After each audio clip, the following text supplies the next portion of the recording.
Hello, brothers and sisters. This is Lisa, and I'm here to share a couple devotionals with all of you. The first one is Talents, and this is part 8. And this was posted November 7th of 2019.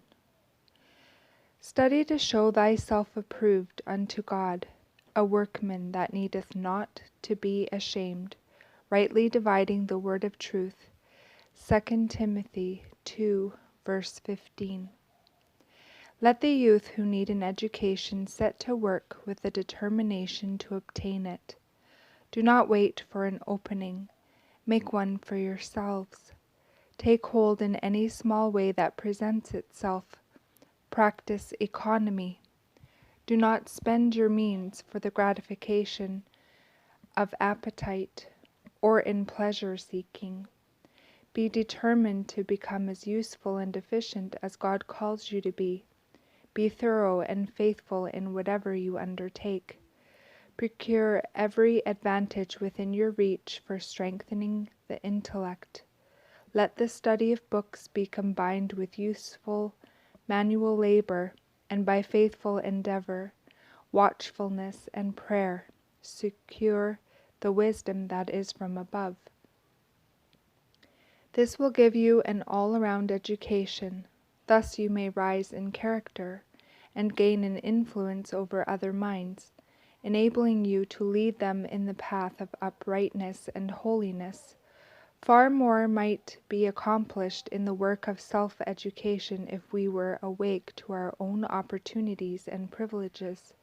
True education means more than the colleges can give. While the study of the sciences is not to be neglected, there is a higher training to be obtained through a vital connection with God. Let every student take his Bible and place himself in communion with the great teacher.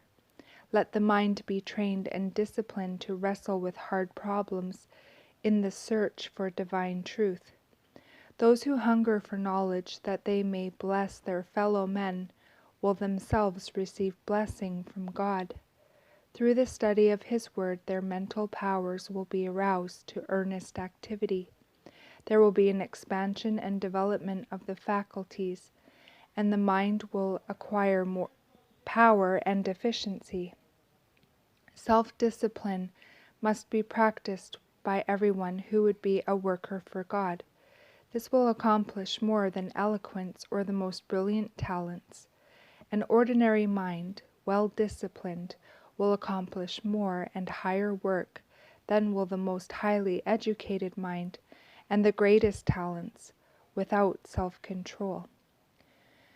And that is the end of the first one. And the second devotional is Talents, and this is part number 9. And this is speech.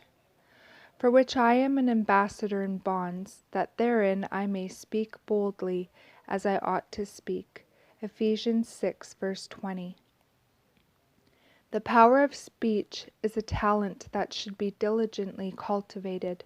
Of all the gifts we have received from God, none is capable of being a greater blessing than this. With the voice we convince and persuade. With it we offer prayer and praise to God, and with it we tell others of the Redeemer's love. How important, then, that it be so trained as to be most effective for good. The culture and right use of the voice are greatly neglected, even by persons of intelligence and Christian activity. There are many who read or speak in so low or so rapid a manner that they cannot be readily understood. Some have a thick, indistinct utterance, others speak in a high key, in sharp, shrill tones that are painful to the hearers. Texts, hymns, and the reports and other papers presented before public assemblies are sometimes read in such a way that they are not understood, and often so that their force and impressiveness are destroyed. This is an evil that can and should be corrected. On this point the Bible gives instruction. Of the Levites who read the scriptures to the people in the days of Ezra, it is said, they read in the book in the law of God distinctly, and gave the sense, and caused them to understand the reading. Nehemiah 8, verse 8. By diligent effort all may acquire the power to read intelligibly, and to speak in a full, clear, round tone, in a distinct and impressive manner. By doing this we may greatly increase our efficiency as workers for Christ. And that is the end of the devotionals. I pray this blesses all of you, and pray you will all have a blessed day in the Lord, and I will see you either next video or in the air. Bye-bye.